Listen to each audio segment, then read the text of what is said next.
Yo, what's poppin'? Welcome to Bhroman Braapsody. This is where we review cars and motorcycles. I'm the host for motorcycles and the punk does the cars. Today we're back at Motorcycles of Greensboro with guess who?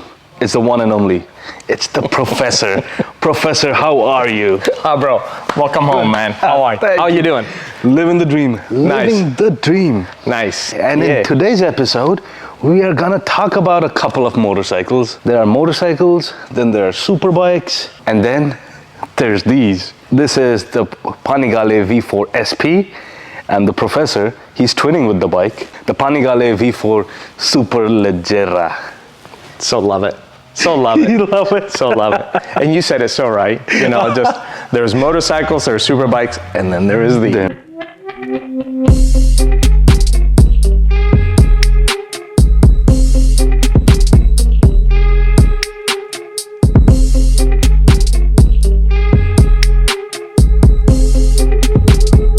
We're back in Italy after spending some time in Germany for Oktoberfest. And although we did film quite a bit we've had quite a few episodes with the unboxing and then Vaughn's bike. Yeah. By the way, Vaughn just put a high-performance exhaust system on his bike, and he's starting to throw some farkles at it, and he's been bitten by the bug. That's awesome, man. That's the thing. Like, once you meet the Professor, I don't know what he does or what he says, you end up drinking the Kool-Aid. Happened with me too, remember? Yeah, right. Well, actually, I had nothing to do with you drinking the Kool-Aid. All you had to do was lay your eyes on that white, and it was done.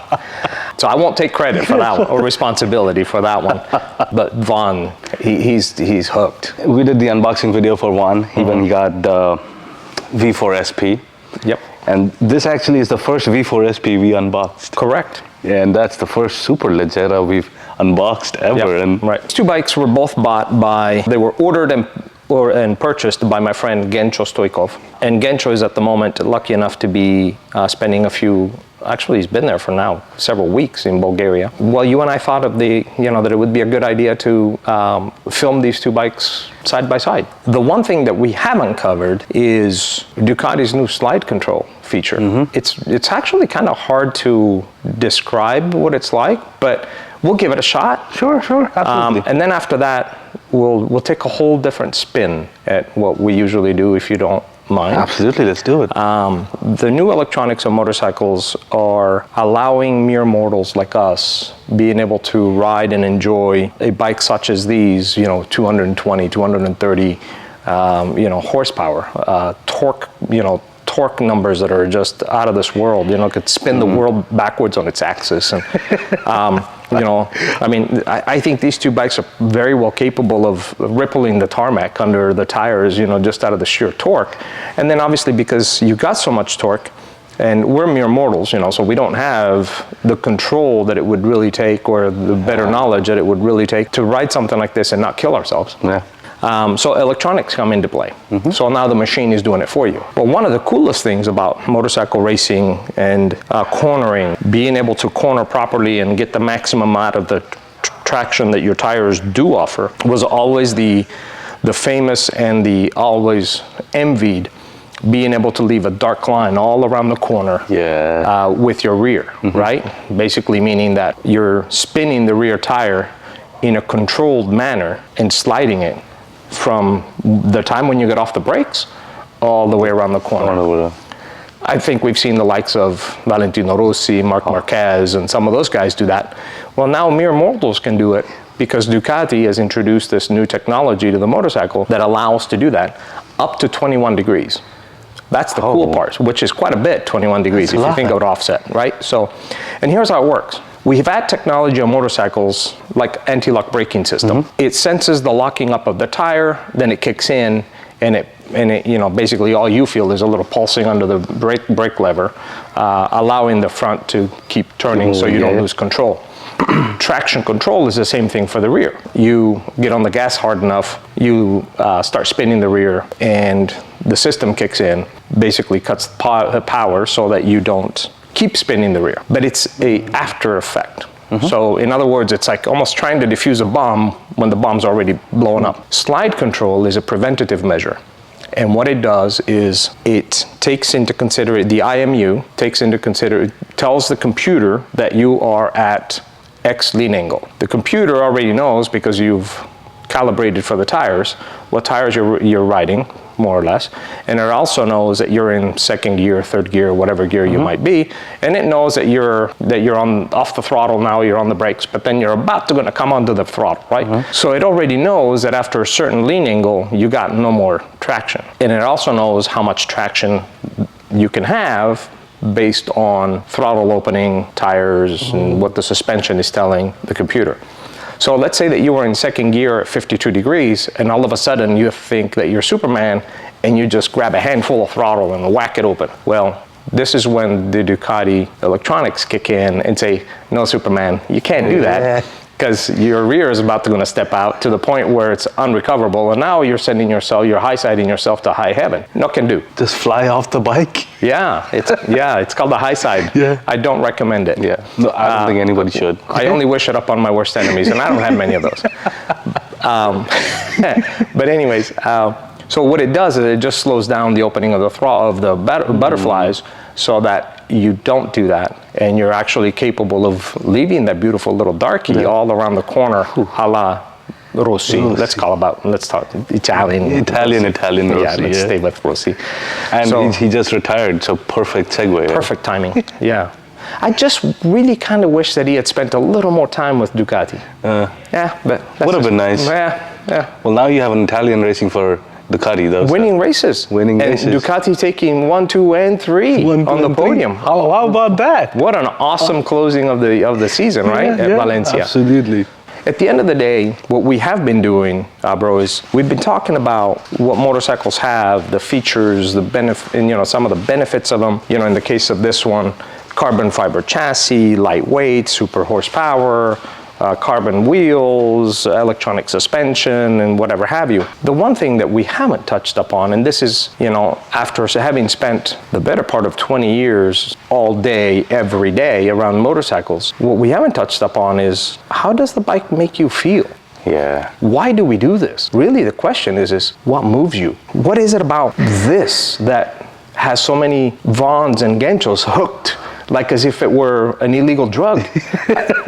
And they are illegal, actually, because, geez, in second gear on this thing, you're doubling the speed limit. That can get you thrown in jail in North Carolina. Yeah. So these two bikes combined are about $150,000. So there's got to be something about these motorcycles, to your point, that makes a person think like, you know what, let me go ahead and do that. And from my experience, I know that there's a certain sense of pride of ownership. It's like saying, yes, I have one of those. There's a lot of that. Some accomplished riders actually would enjoy the ability, the performance that these bikes will deliver. Some people like the visual aspect of it. Personally, this bike, well, either one of these two actually, could very well be a piece of furniture in my living room. Just no different than a painting or something, a piece of art on display. And to add to your 3 points, to me the biggest reason is, like, when we were kids, you might have drawn bikes and drawn cars with like outrageous designs. Every time I'm here at your dealership, I look at some of these motorcycles and that child in me just goes like, that feeling of pure, unadulterated joy. Do you get that feeling from the sheer look, just the fact that it's a motorcycle? Or is that joy derived from knowing that while you're riding, you're doing something that you absolutely love doing? That's a very good question. Of course, the visual element is the first, because you lay your eyes on it. But there have been times, and I will not lie, like when I'm doing these rides for these videos, there's a time when I'm doing it and I'm like, dang, this is something, or this bike is something. The child in me is just like, look at me, I'm doing stuff, whatever I'm doing. Yes. I get all carried away. You get giddy when you start thinking of it, sure. A lot of people describe motorcycle riding as a sensation of freedom, which you definitely get. Very few people have been able to properly describe the feeling of being able to take one of these sport bikes, a super bike, and place it perfectly in a corner at lean angle, and describe that feeling of knowing that you did everything that you could do just perfectly obviously within your limits. Within your limits. So that the bike feels like it's cornering just perfectly. So when you've experienced that, and it's hard to describe. It is. But once you've experienced that feeling, you keep wanting to go back to it, right? And it's a very short trip. I mean, it's a second, maybe two. Yep. If you're lucky. If you're lucky. I mean, some corners are half a second, right? But it's just that feeling of you knowing that you've done something perfectly or as perfect as your skills or your ability will allow you to do it. That's just something special that kind of pushes you to, get even better, get more experience and do that. Yeah, I know what you're talking about, man. So what we are talking about is a feeling. Yes. It's not about that gadget. It's not about the TFT and the carbon fiber. It's that feeling. And once you've set the bike into that corner and you're at that lean angle where you feel like you've done it just perfect, being able to roll onto the throttle and bring that front tire slightly up in the air, kind of like this guy behind us, and feeling the thrust, just so that you can hopefully repeat it into the next corner, right? Then the cops come up and arrest you. But no, it is a feeling yes. it is a feeling that that I think a lot of people now that I spent almost a year back in the dealership and talking to to other motorcyclists on a daily basis, I think a lot of people forget that. Yeah. I think a lot of people forget that we are here to support motorcycling because of the emotions that it evokes, the camaraderie. Actually, you and I were just talking about other motorcyclists and how there's a commonality between all of us, our sense of humor, our easygoing type of personalities. And then you touched upon a nice point there as well. I think the term is called mindfulness. Like you're just living in the moment. Yes. You're not thinking about the future, you're not thinking about the past. And that's what riding a motorcycle gives you. You're not thinking far ahead, you're not thinking about the past, because you can't. You're just enjoying it so much. And that mindfulness gives you that idea, gives you that feeling of being free and enjoying, because there's no weight on your shoulders. You're not thinking about stuff you've done wrong in your life, in riding whatever behind. You're not thinking about what's going to happen in the future. You're just enjoying the road, each corner at that time. So that kind of encapsulates, I think what we are trying to say is like the emotions, the feeling, the idea of being free, and the kid in you. The kid is most prevalent when you're not thinking about stuff. Correct. You're just enjoying the moment. Enjoy the moment, for sure. And with bikes you're absolutely right. Yeah. And with bikes like these, how can you not? How could you not? Right? So just like these bikes, there are bikers. So there are motorcyclists like me. Then there are super bikes, the racers, like the professor. And then we have a whole different league of the SPs and the SuperLegerras, the gentleman behind us, Rossi, who just retired, and them. So there are different classes among motorcyclists as well. But what gets us all together, it's all about the same thing. It's the feeling. The feeling that we get when you're riding a motorcycle. Doesn't matter what make, what model, whatever. The feeling is still gonna be the same. It most certainly is. It most certainly is. Wouldn't it be just great to get some feedback from the viewers?